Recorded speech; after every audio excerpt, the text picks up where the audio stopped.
अभिनंदन, स्वागत एक बार फिर काव्य यात्रा के इस सोपान में मैं बिंदु जैन आपका अभिनंदन करती हूँ, स्वागत करती हूँ। आज की काव्य यात्रा अपने आप में कहीं दर्द समेटे है तो कहीं पे आपको गुदगुदाने का पूरा प्रयास किया है। कभी हम राख बन जाएंगे तो कभी हमारे मन के अफसाने आप तक पहुंचेंगे, कभी बंटवारे के दर्द को हम सहेजेंगे अपने अंदर, तो कभी हम रोशनी बिखेरेंगे इस जहान में। तो आइए चलते हैं आज के कवियों की तरफ। मन के कितने अफसाने होते हैं, ये कोई उनसे पूछे जो तवे पर रोटियां सेकते सेकते कविताएं रचना शुरू कर देते हैं। भारती शर्मा जी ने भी कुछ ऐसा ही किया है, रोटियां सेकते सेकते उन्होंने कविताएं भी तैयार कर ली। तो आइए सुनते हैं, रूबरू होते हैं उनके मन के अफसाने से। बाबरा मन सुनिएगा, अपनी राय दीजिएगा। बाबरा मन चला किस ओर, बाबरा मन चला किस ओर, चला किस ओर, न कोई छोर, रे मन तू लौट के आजा, रे मन तू लौट के आजा, रे मन तू लौट के आजा, रे मन तू लौट के आजा। बाबरा मन चला किस ओर, बन कितने ही अफसाने, या तू जाने या रब जाने, मेरे भावों का तू दर्पण, जो देखे वो ही पहचाने, बंधी तुझसे जीवन की डोर, रे मन तू लौट के आजा, रे मन तू लौट के आजा, रे मन तू लौट के आजा, रे मन तू लौट के आजा। बाबरा मन चला किस ओर। ये जिंदगी क्या है, मुट्ठी भर राख और अंत में आग, जो हमें अपने ही देते हैं। परमेश्वर वैष्णव जी कुछ यूं कहते हैं, मैं जानता हूँ मैं राख हूँ मगर खुद को संभालना आता है मुझे। तो आइए चलते हैं परमेश्वर वैष्णव जी के पास और सुनते हैं ये गहन अर्थ वाली, गहन चिंतन वाली उनकी ये कविता। मैं राख हूँ, जानता हूँ खुद को संभालना।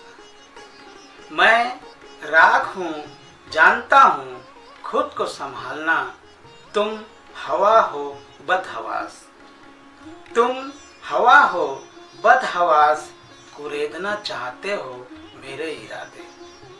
तुम हवा हो बदहवास, कुरेदना चाहते हो मेरे इरादे। मुझे मालूम है तुम्हारी ताकत है भारी, मुझे मालूम है तुम्हारी ताकत है भारी, पर मैंने भी कर ली है तैयारी। मुझे मालूम है तुम्हारी ताकत है भारी, पर मैंने भी कर ली है तैयारी। मेरे भीतर भी है चिंगारी, मेरे भीतर भी है चिंगारी। मैं राख हूँ, जानता हूँ खुद को संभालना। तीसरी रचना का शीर्षक है आस्था। छोटी रचना है।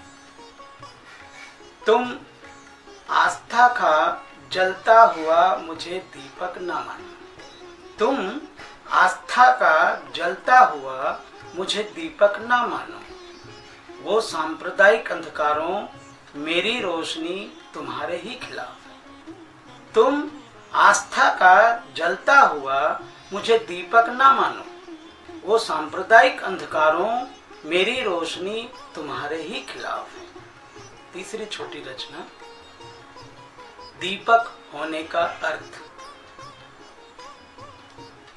एक दिन मैं बूझ ही जाऊंगा, एक दिन मैं बूझ ही जाऊंगा, क्यों ना तूफान की चुनौती स्वीकार करूं। एक दिन मैं बूझ ही जाऊंगा, क्यों ना तूफान की चुनौती मैं स्वीकार करूं। किसान हूं, हलाकान हूं, मजदूर हूं, मजे से दूर हूं। किसान हूं, हलाकान हूं, मजदूर हूं, मजे से दूर हूं।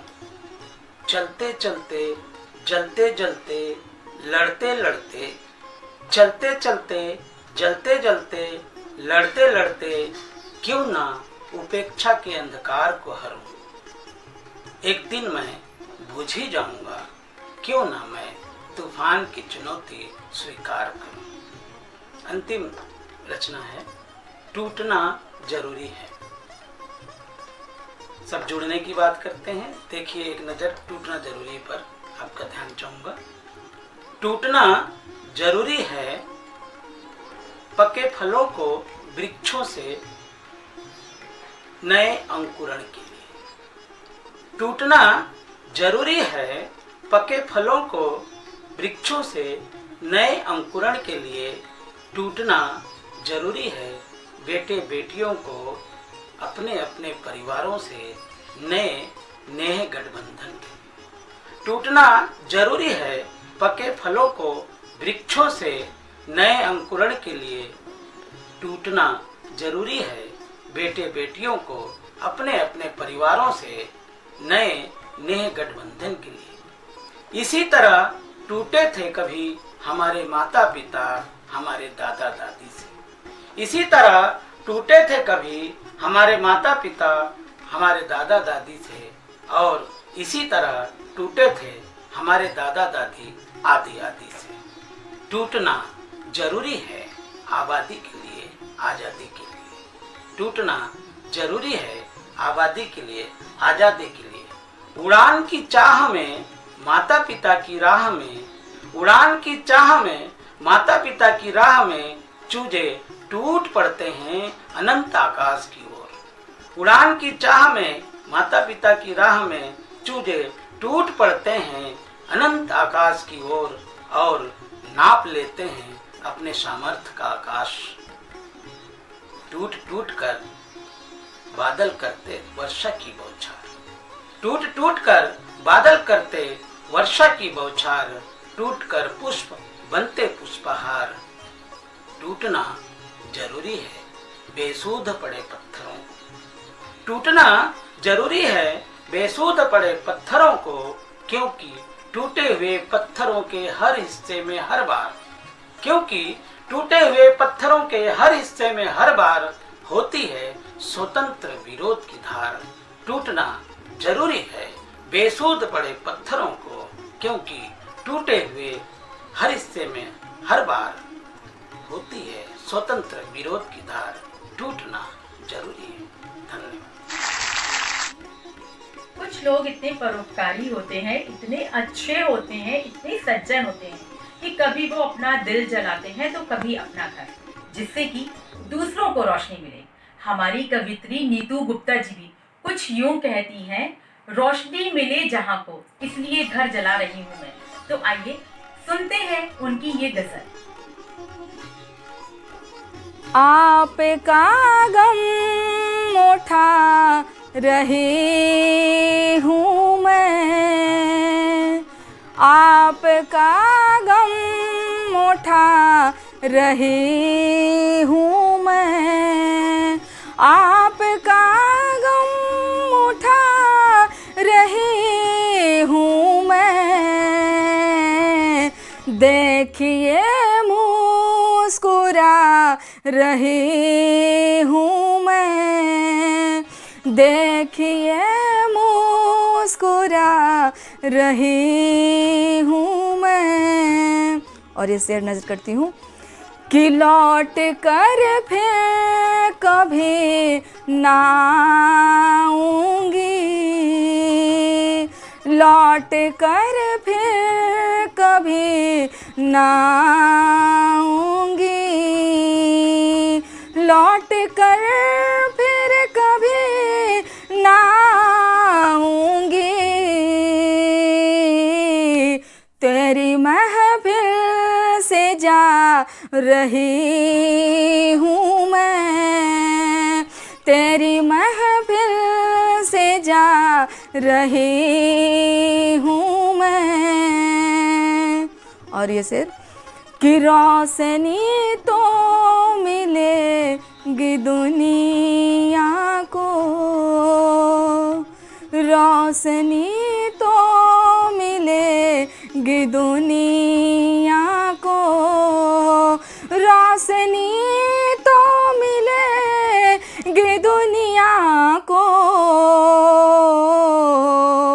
इसलिए घर जला रही हूँ मैं, इसलिए घर जला रही हूँ मैं। और ये शेर कि बिजलियों को कोई खबर कर दे,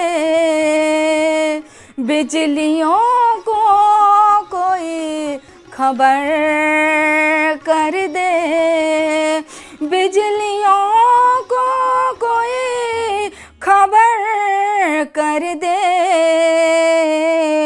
फिर न से मन बना रही हूँ मैं, फिर न से मन बना रही हूँ मैं। और इसे कि प्यार की आबरू बचाने को,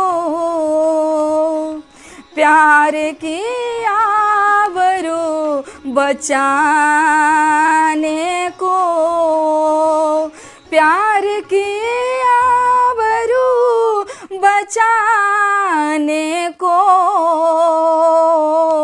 अपना सब कुछ लौटा रही हूँ मैं, अपना सब कुछ लौटा रही हूँ मैं। और ये मक्ता का शेर कि उनकी आमद है इसलिए नी तू, उनकी आमद है इसलिए नी तू, उनकी आमद है इसलिए नी तू,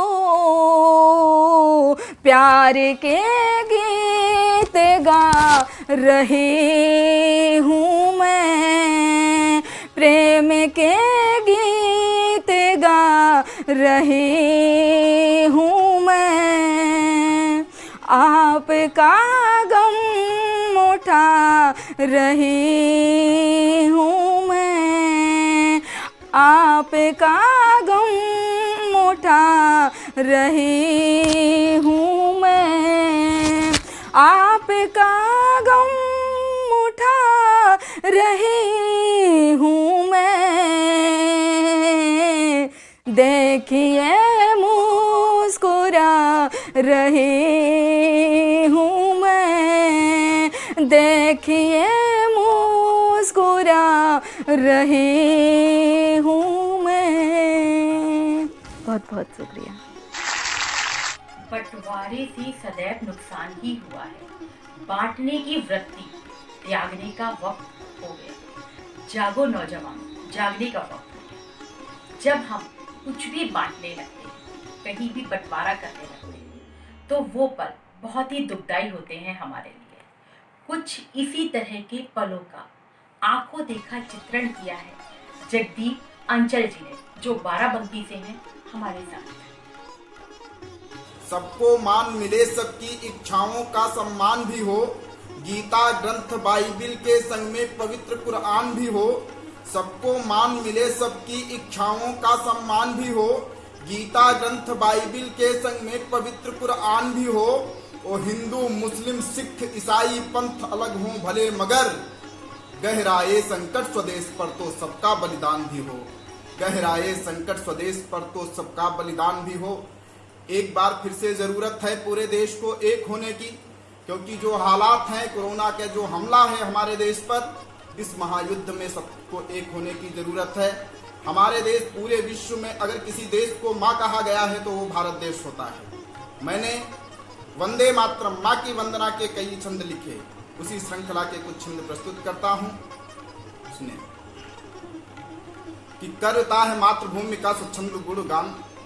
अगर ऐसी हमारी सोच होती है माँ की वंदना की, माँ के प्रति सम्मान की जिस दिन सोच रहती है, तो निश्चित रूप से कोई भी विषम परिस्थितियां आए हम उनका डटकर सामना कर सकते हैं। ये संस्कार और संस्कृति भारत की हुई होती है। तब मैं पढ़ता हूँ उसमें कि करता है मातृभूमि का स्वच्छंद गुणगान, करता है मातृभूमि का स्वच्छंद गुणगान, भारती का कौशलासा राम वंदे मातरम।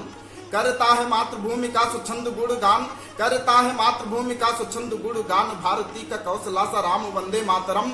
चंदन की शीतल सुगंध से है परिपूर्ण, चित्त को लुभाता है ललाम वंदे मातरम। करने से गान जिसके मिले अपार शांति, हिंद वासियों का चारों धाम वंदे मातरम। वो सैनिकों की शक्ति व पराक्रम का है प्रतीक, जननी को पुण्य का प्रणाम वंदे मातरम। ये हमारे देश के संस्कार हैं, ये हमारे देश का वंदे मातरम है। और हमारे देश का वंदे मातरम क्या है, पंक्तियां पढ़ता हूं सुनिए। कि माँ समान ममता का रखता अमूल्य कोष, कि माँ समान ममता का रखता अमूल्य कोष, स्नेह भरे करे ना निराश वंदे मातरम। माँ समान ममता का रखता अमूल्य कोष, स्नेह भरे करे ना निराश वंदे मातरम। भूखे नंगे बेघरों का अन्न वस्त्र घर यही, पीड़ितों की एकमात्र आस वंदे मातरम। श्वेत श्याम ऊंच नीच का न रंच माने भेद, अंतर मिटाता रहे पास वंदे मातरम। वो अंचल जो भारतीयता का परिचायक है, नायक है देश का विकास वंदे मातरम। ये भावना हमें वंदे मातरम से मिलती है। और स्वाभिमान को अगर शिखर की ओर ले जाने के लिए प्रेरित करता है तो ये भाव हमारे वंदे मातरम में होते हैं। तब मैंने लिखा कि सिंधु सा हृदय हिमराज जैसा स्वाभिमान, सिंधु सा हृदय हिमराज जैसा स्वाभिमान, है पवित्र गंग के समान वंदे मातरम। सिंधु सा हृदय हिमराज जैसा स्वाभिमान, है पवित्र गंग के समान वंदे मातरम। अंक में सहस्त्र बलिदानियों की गाथा लिए, त्याग शौर्य तेज का प्रमाण वंदे मातरम। और विश्व बंधुता की भावना का यही मूल स्रोत है हमारी आन बान शान वंदे मातरम, है हमारी आन बान शान वंदे मातरम। वो वेद की ऋचाएं, उपनिषदों का ज्ञान ध्यान, सार तत्व गीता का महान वंदे मातरम। ये हमारे देश का वंदे मातरम है। जो लोग जाति धर्म के नाम पर वंदे मातरम को बांटने की कोशिश करते हैं, उनको मैंने 4 पंक्तियां देने की कोशिश की कि हिंदू और सिख जहां मुस्लिम व ईसाई, हिंदू और सिख जहां मुस्लिम व ईसाई एक सूत्र में हो वही माला वंदे मातरम। कि हिंदू और सिख जहां मुस्लिम व ईसाई एक सूत्र में हो वही माला वंदे मातरम। वेद ग्रंथ बाइबिल व कुरान है समान, बना एकता की पाठशाला वंदे मातरम। कहीं चर्च मस्जिद तो कहीं गुरुद्वारा, और कहीं बना हुआ है शिवाला वंदे मातरम। और पंथ निरपेक्ष और संविधान सम्मत है राष्ट्रगीत अपना निराला वंदे मातरम। और ऐसे वंदे मातरम का जब लोग विरोध करते हैं तो उनके लिए मैं 4 पंक्तियां देता हूं कि बंटवारे से सदैव नुकसान ही हुआ है। चाहे कोरोना के खिलाफ या कोई युद्ध रहा हो, जब भी इस देश में टूटन हुई है, विभाजन हुआ है, चाहे मतों का विभाजन रहा हो या हमारे जो विचारों का विभाजन है, उससे देश को नुकसान होना तय है। तब मैं पढ़ता हूं कि बंटवारे से सदैव नुकसान ही हुआ है, बंटवारे से सदैव नुकसान ही हुआ है, बांटने की वृत्ति त्यागने का वक्त हो गया। बंटवारे से सदैव नुकसान ही हुआ है, बांटने की वृत्ति त्यागने का वक्त हो गया। जाति के समूहों में विभक्त हो गए जो उन्हें अब एक रस पागने का वक्त हो गया। वो अलगाववादियों को साफ साफ 2 संदेश ढूंढ ले ठिकाना भागने का वक्त हो गया। वो संकट के काले घनघोर घन छाए हुए, जागो नौजवान जागने का वक्त हो गया, जागो नौजवान जागने का वक्त हो गया। और कोरोना काल चल रहा है। एक गीत देते हुए, एक आह्वान करते हुए अपनी वाणी को विराम दूंगा। गीत पढ़ता हूं, सुनिएगा। कि दूर रह करिए तीक्ष्ण प्रहार, दूर रह करिए तीक्ष्ण प्रहार, दूर रह करिए तीक्ष्ण प्रहार, कोरोना की निश्चित है हार, दूर रह करिए तीक्ष्ण प्रहार। कि दुनिया में आतंक मचा है, दुनिया में आतंक मचा है, यह कोई षड्यंत्र रचा है, महाशक्तियां सब तबाह हैं, नहीं सूझती कोई राह है। बौने कद वालों की देखी, बौने कद वालों की देखी सोच उन्हें धिक्कार, दूर रह करिए तीक्ष्ण प्रहार, दूर रह करिए तीक्ष्ण प्रहार, दूर रह करिए तीक्ष्ण प्रहार, कोरोना की निश्चित है हार। कि दुश्मन बन आया कोरोना, दुश्मन बन आया कोरोना, जकड़ लिया है कोना कोना, संक्रामक यह है बीमारी, चला रही जीवन पर आरी, हाथ मिलो ना गले लगाओ, हाथ मिलो ना गले लगाओ, करो नमस्ते यार, दूर रह करिए तीक्ष्ण प्रहार, कोरोना की निश्चित है हार। और क्या करने की जरूरत है इस दौर में? कि नहीं अजनबी के घर जाओ, नहीं अजनबी के घर जाओ, और नहीं उनको घर लाओ, योग साधना करते रहिए, प्राणवायु को भरते रहिए, मांसाहार छोड़ अपनाए, मांसाहार छोड़ अपनाए, हम सब शाकाहार, दूर रहे करिए तीक्ष्ण प्रहार, कोरोना की निश्चित है हार। और साहब अगर हम कोरोना से डर गए तो समझो मर गए। इसलिए हौसला और रोग प्रतिरोधक क्षमता बनाए रखना भी एक बड़ा काम है। तब मैं कहना चाहता हूं कि डरना नहीं सजग रहना है, डरना नहीं सजग रहना है, रखो स्वच्छता यह कहना है, आंख नाक मुंह छूना छोड़ो, फोड़े फुंसी को मत फोड़ो, डरना नहीं सजग रहना है, रहो स्वच्छता यह कहना है, आंख नाक मुंह छूना छोड़ो, फोड़े फुंसी को मत फोड़ो, बार बार हाथों को धुलिए, बार बार हाथों को धुलिए, यह है ढाल कटार, दूर रहे करिए तीक्ष्ण प्रहार, कोरोना की निश्चित है हार। और अंत में आप लोगों से एक और निवेदन करना चाहता हूं, आग्रह करना चाहता हूं कि घर में भी कुछ समय बिताओ, घर में, क्योंकि जिंदगी भागम भाग दौड़ भाग में रहती है, कि घर में भी कुछ समय बिताओ, घर में भी कुछ समय बिताओ, घर में ही अब समय बिताओ, अपने बचपन में खो जाओ, पढ़ो कहानी गीत सुनाओ, खुशी भरा माहौल बनाओ, प्रेरक कथा कहानी से दो, प्रेरक कथा कहानी से दो, अंचल उच्च विचार, दूर रहे करिए तीक्ष्ण प्रहार, कोरोना की निश्चित है हार, दूर रहे करिए तीक्ष्ण प्रहार। बहुत बहुत धन्यवाद। जय हिंद। आज की काव्य यात्रा में हमने अगर बंटवारे की बात की तो हमने जहां को रोशनी देने की भी बात की, हमने अपने मन के अफसाने सुने, तो हमने जिंदगी हमारी राख है ये भी जाना। हमारी आज की काव्य यात्रा आपको कैसी लगी जरूर बताइएगा। और अगर आप भी कविता लिखते हैं तो दिए हुए नंबर पर अपनी एक वीडियो बना के हमें भेजिए। काव्य यात्रा में आपको सहयात्री जरूर बनाएंगे। और हाँ, हमारे चैनल को सब्सक्राइब कीजिए, लाइक कीजिए और शेयर कीजिए, तभी तो इतनी अच्छी अच्छी कविताएं आप तक पहुंचेंगी। और बिंदु को दीजिए आज्ञा, क्योंकि मैं मिलूंगी अगले सोपान पर। तब तक अपना ख्याल रखिए, अपनों का ख्याल रखिए।